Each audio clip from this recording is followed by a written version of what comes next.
Welcome to Night, Jack.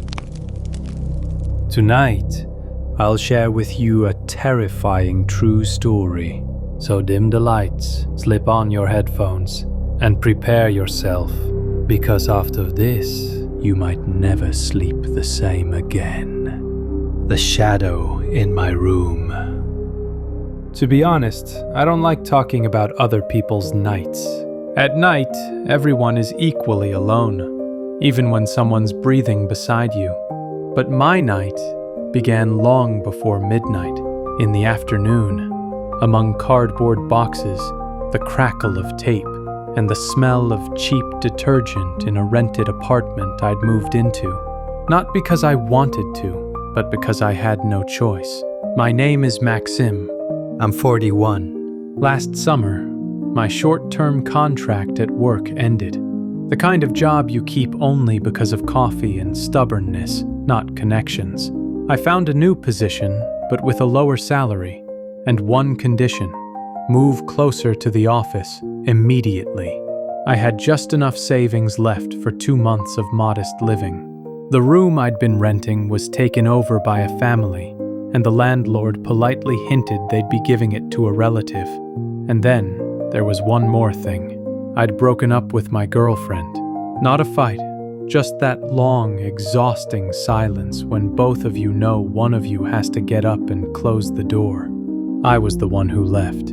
I found a new place quickly, too quickly to feel right. The listing seemed unrealistically good.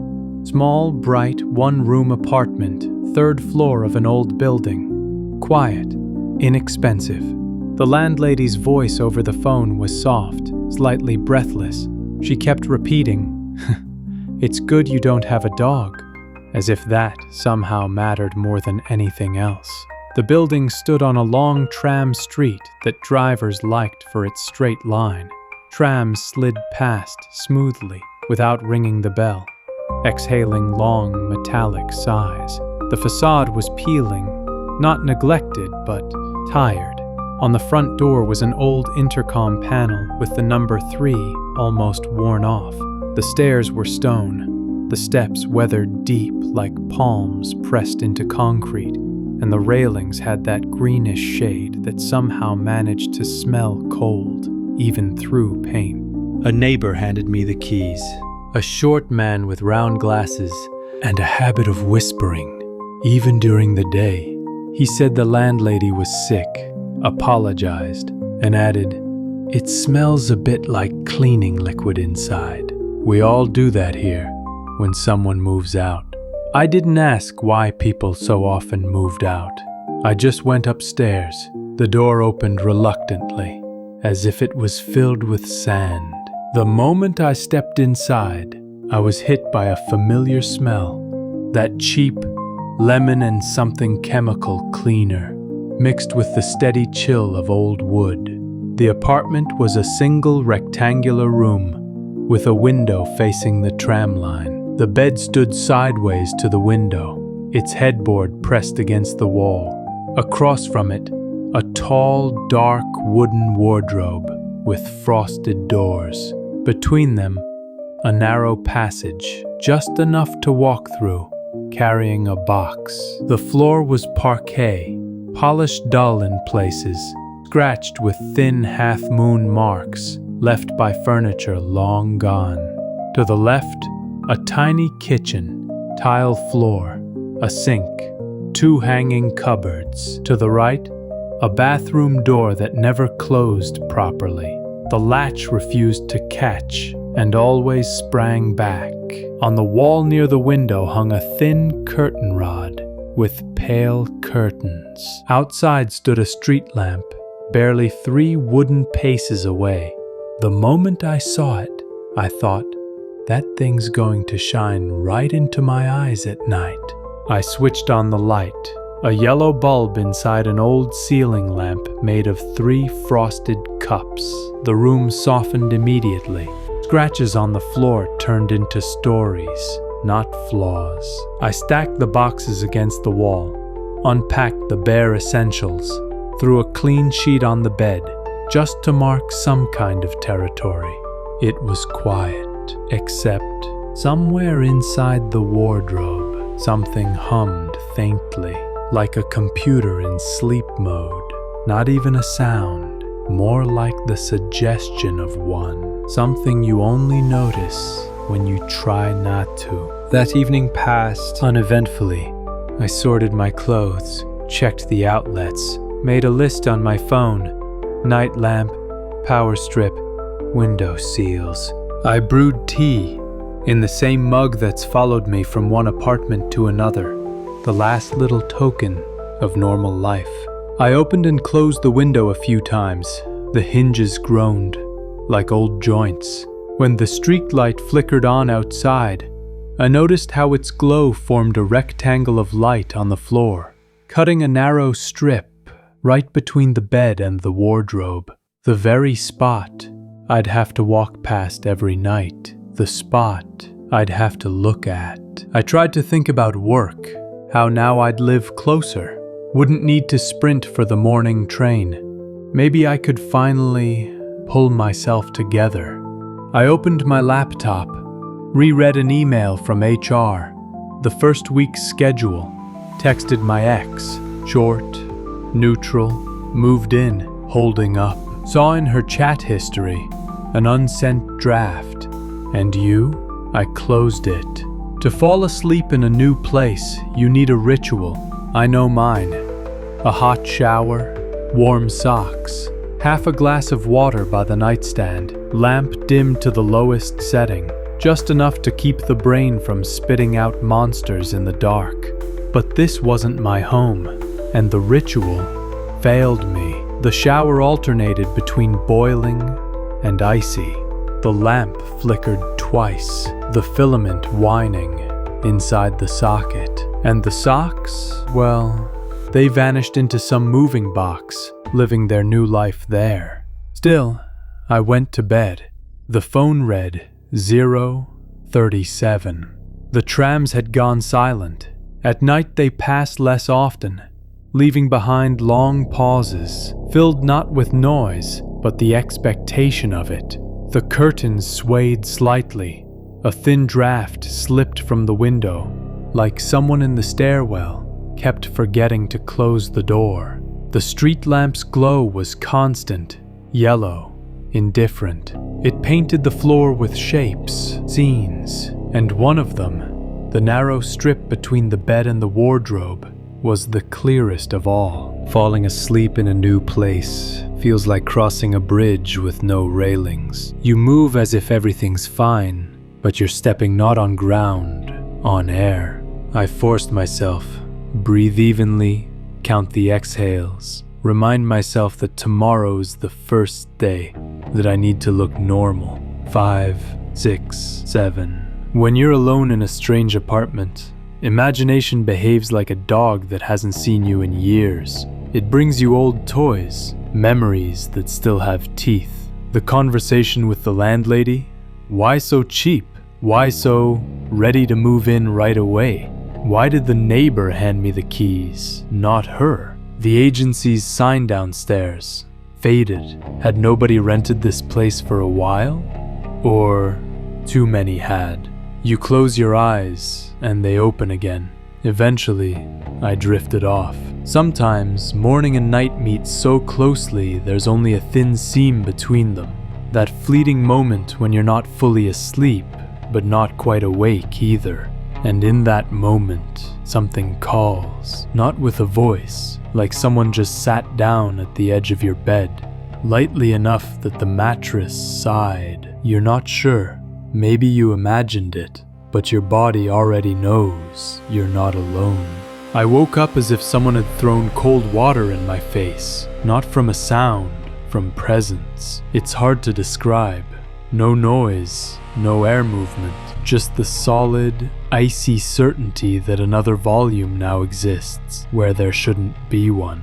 The phone on the nightstand read 3:12. The light outside hadn't changed, the same rectangle on the floor, the curtains, the wardrobe, but inside that rectangle, it was darker. At first, I couldn't understand why. It took 2, maybe 3 seconds for my sleepy brain to sharpen the picture. Between the bed and the wardrobe stood a figure. The space I could normally cross in 2 steps was now filled by something taller than me by a head. It didn't move, and the darkness around it was different, thicker than the rooms, like ink and water. I tried to push myself up on my elbows. Nothing. My arms lay pinned at my sides, as if nailed down. I focused on my fingers. No response. A coldness rose from inside my chest, crawling upward. And then it hit me. I'd read about this. Sleep paralysis. A broken transition between sleep and wakefulness. My brain had woken up before my body. I needed to calm down, to breathe. I swallowed air and heard breathing, but it wasn't mine. Slower, heavier, like someone breathing through wet cloth. That breath made my ear burn, even though the air around me felt colder. The figure was still there. I couldn't look away. The way you can't not stare at a blade hovering an inch from your skin. 1 more second, and I'd know more than I ever wanted to know. 1 more second, and this thing would do whatever it came for. I don't know how long those seconds lasted. I only remember my brain lighting up every emergency thought it could. It's paralysis. This happens. Just wait. Don't look. Breathe. Count. 5, 6, 7. And then I felt it. A light, almost weightless movement, as if someone just touched the edge of my mattress. I'll stop there. I lay there, not breathing. The sounds of the night blurred together, like water running down glass. The silence wasn't empty. It held me, wrapped me in something thick and cold, like fog with weight. And somewhere inside that silence, deep within it, there was breathing. Not mine. Slow, heavy, damp. I could hear the air sliding into someone else's lungs, and that someone was standing beside my bed. A thought flashed through my mind, the same one that keeps you from panicking during a nightmare. Calm down. It's sleep paralysis, nothing more. But my body knew better. When the mind betrays you, the body remembers the truth. I couldn't move, not even my eyes, only a faint trembling of my eyelids. And through that trembling, I saw the darkness near the wardrobe thicken. At first it was just a shadow. Now it had shape, human, tall, broad-shouldered, with unnaturally long arms. It stood so close, it nearly brushed the edge of my bed. And then, for the first time, I heard a sound that could not have come from a dream. The creak of the floorboards, soft but alive. 2 planks, worn thin by years of footsteps, groaned under something heavy. The figure shifted. Not a step, more like a glide. Now it was standing directly beside me. I could feel it looking down at my face. I didn't see eyes, just a deep, black mass. Darkness so dense, it swallowed the glow of the streetlight, and that darkness had weight. It pressed against me. The air grew thick. My chest stopped moving. It felt like someone had laid a cold, wet sandbag across my ribs. I tried to scream. Nothing. I tried to move my fingers. Nothing. Only my heartbeat, pounding in my ears, in my throat, inside my skull. And with each thump, I heard that breathing, closer and closer and closer. Something brushed the edge of my pillow, then my cheek. Not a touch, more like a slight movement of air that leaves a shadow behind. And at that moment, something ancient clicked inside me. An instinct older than words. I shut my eyes. In that very second, everything stopped, cut off clean. The world returned. The ticking of the clock, the faint hum of the fridge in the kitchen, the whisper of wind outside. I inhaled like a man breaking the surface after being underwater too long. The lamp on my nightstand fell as my shaking hands fumbled to turn it on. Yellow light flooded the room, empty, clean, motionless. The curtains swayed softly in the draft. The wardrobe stood closed, but I knew something had been here. The morning was cold and wet. Rain rattled against the windowsill, making the apartment feel even older. My coffee had no taste. My brain refused to believe the night had happened. It all came down to one explanation: sleep paralysis. Just stress, coincidence, a new environment. And yet, when I bent down to pick up a sock that had fallen from the bed, I froze. On the floor by the headboard, right where the figure had stood, there were 2 patches, transparent, slick, like someone had spilled oil and rubbed it in with their palms. At first, I didn't even realize what I was looking at, just a faint shine under the right angle of light. But when I leaned closer, it became clear. They weren't spills, they were prints. 2 rounded patches, roughly the size of feet, side by side, heels facing the bed, as if someone had been standing there, looking down at me. I touched one with my finger, cold, like sweat that never dries. No smell, no color, just that oily, damp texture. My brain rushed to invent logic, condensation, a leak from the window frame, something seeping from the old wooden floor, paint maybe. But the patches were perfectly symmetrical, too neat to be an accident. I grabbed a bit of flour, leftovers from the move, sitting open in the kitchen, sprinkled it lightly over the patches, and then I saw them. 2 clear footprints, not smudges, not stains, but full shapes, toes, arches, heels, bare human feet, standing still. And, worst of all, they were slightly narrower than mine. That same cold I'd felt the night before crawled up my spine again. Not fear, realization. It hadn't been a vision. Someone had been there. I don't remember how I wiped the flour away, or how I mopped the floor 3 times in a row, but I do remember the thought that kept echoing in my head. This floor is part of that night now. Even if I scrub it until it shines, the marks will stay, somewhere beneath the layers of old varnish. For the next few nights, I didn't turn off the light. At first, because I couldn't. I lay there, lamp burning beside me, catching every sound. The wardrobe clicked softly, the wind played with the curtains, and I began to hear things I'd never noticed before. The pipes breathing, the wood creaking like something alive, the faint hum of the building itself. Every new noise twisted my gut. Even when logic said, it's natural, my body no longer believed logic.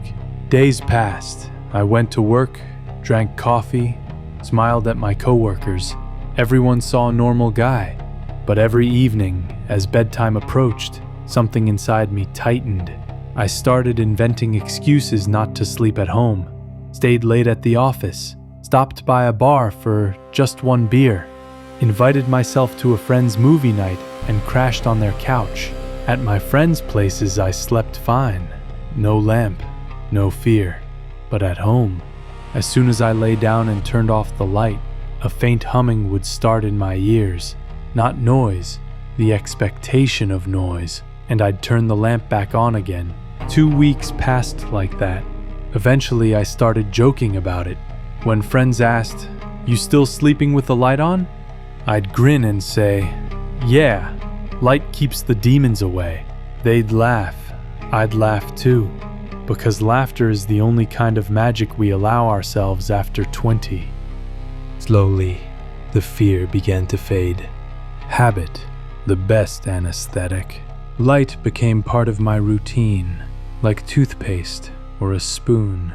I even stopped noticing that spot near the wardrobe. I walked past it without thinking. Only sometimes, when the street light outside cast a new shadow, shaped a little too human, my heart would tighten, a flash of an old wound. And then one night I thought, maybe enough. A month had passed. Nothing had happened. Life felt normal again. So that night, for the first time in a long while, I decided to try sleeping without the light. I turned off the lamp, and the room sank into its familiar darkness. Not complete. The same streetlight still glowed outside. Its golden beam stretched across the floor as always. I even smiled. Nothing to fear, just sleep. But at exactly 3:10 a.m., I woke up. When I woke up that night, I didn't understand why at first. No sound, no dream, no nightmare. Just a sudden cold inside me, as if someone opened a window in my chest. My phone read 3:08. I even laughed. 3 a.m., always 3. The room was filled with thick darkness, not black, gray, heavy, like ash stirred into water. The street lamp outside was still shining, but its light was weaker than usual. It barely touched the floor, and I immediately felt something was wrong. The wardrobe's shadow reached farther than it should have. It seemed to be growing itself toward the bed, and I couldn't tell whether it was an illusion or... I blinked, tried to sit up, and realized I couldn't. Paralysis, again. Only this time, I was fully conscious. I felt my heart, the sweat along my back, even a loose strand of hair on my cheek. I understood everything, and still, I couldn't move. Breathing. That breathing again, but not where it was last time. Now it was right by my face. Someone was standing beside me. I didn't see eyes, but I knew I was being studied. The breathing changed, shorter, deeper, like someone trying to hold themselves back. And then, at some point, it fell into rhythm with mine. 2 patterns, one breathing inside the other. And then the bed sank. Real weight, physical. Someone sat down next to me. The silence tore into 2 sounds. My heartbeat and a scream that wouldn't come. It was sitting there. I felt it. Not with my eyes, but with my skin. Cold, damp, quiet. Don't turn it off. The voice didn't feel human, like a sigh woven into the sound itself. And then I realized I could move. Not my body, just my eyelids. I shut my eyes.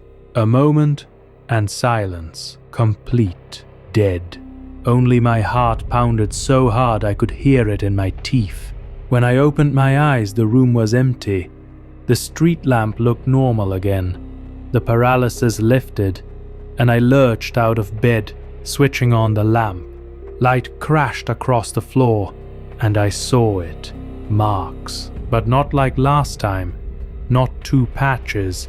Not just damp prints. On the parquet right beside the bed were 4 footprints, 2 on each side, as if someone had been standing bent over me.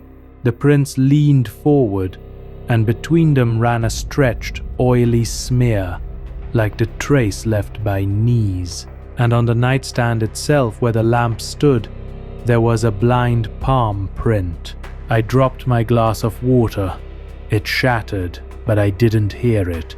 That same silence pinned me, the one from the first night, as if the whole building had held its breath for a moment, just to listen to my thoughts. I sat there, staring at those stains, until the sun began pushing through the curtains.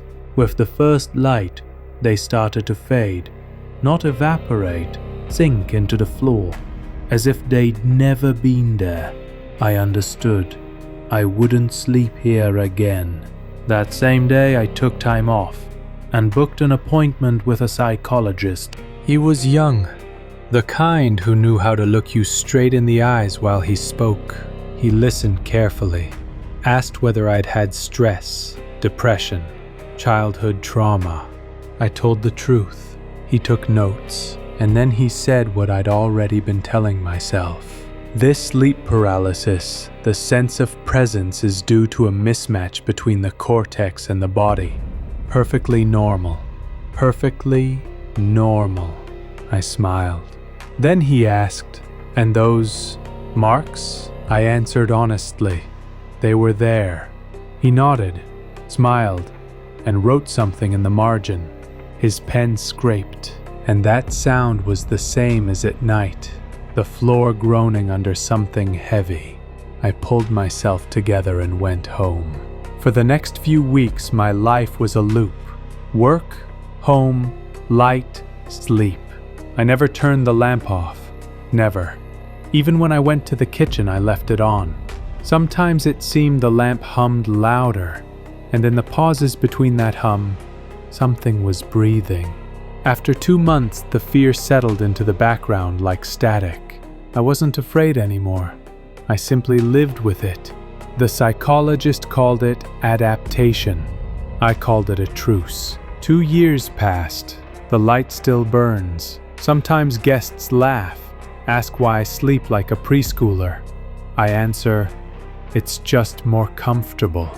And it's true, because if I so much as imagine the dark, my heart starts hammering painfully against my ribs. I can't even bring myself to think about turning the light off, because I remember what it was like when I closed my eyes. One evening, the bulb blew. A tiny click and darkness. For a moment, absolute night. I stood in the middle of the room, and the air seemed to stop. And then I heard it. Not breathing, not footsteps. Don't turn it off. I turned on my phone's flashlight. The room was empty, but on the floor, directly under the bed, 2 transparent patches flashed in the beam. In the morning, I went back to the psychologist. He saw my face and took me without an appointment. I told him everything. He listened in silence this time, not writing anything down. When I finished, he said only, "You know, this is a very typical case. Several patients in this building have reported the same thing. Same hours, same symptoms, even the same marks. Coincidence, of course." And then I asked, "You said, in this building?" He shrugged. "Yes, our office used to be an apartment, 3rd floor. And your address is..." I told him. He went quiet. Then very softly, without expression, he said, "That was my old apartment. I sleep with the light on too. Sometimes, when I lie down at night, the lamp glows beside me like a sentry. And even if I start drifting off, when everything in my head dims except the soft sound of blood, I know clearly that somewhere in the dark, 1 step from the bed, something is standing, and it does not move.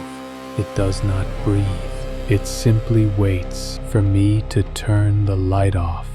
Have you ever experienced something like this? Tell me your story in the comments. Maybe one day I'll make a whole episode only from your stories. And leave a like, because it helps others discover that this kind of darkness actually exists.